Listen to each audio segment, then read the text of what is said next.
Hello friends, dumating na yung order natin na Skintific Powder Foundation. So I wanna open it with you guys.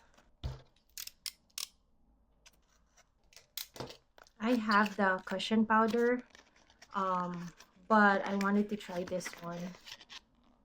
Ang ganda lagi ng packaging ng Skintific. It's very cool. So, it looks like that. Oh, walang mirror.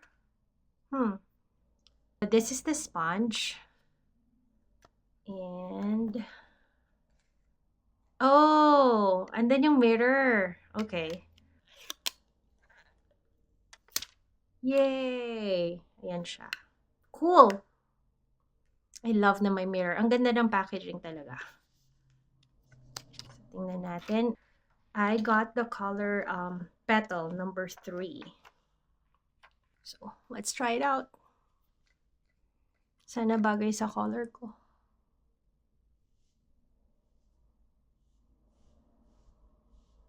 Ooh! Ay, bet ko siya.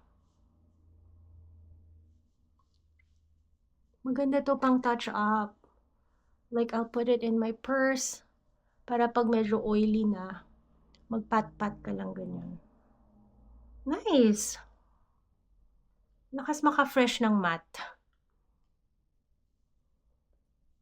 Perfect. I love it. Cute! Ang cute. So, mapupunta na to sa purse ko. I'm gonna be carrying it around whenever I go out. Para pag oily ka na, you can like just use it to touch up. And yeah, if you guys want to try it out, I'll put the link below.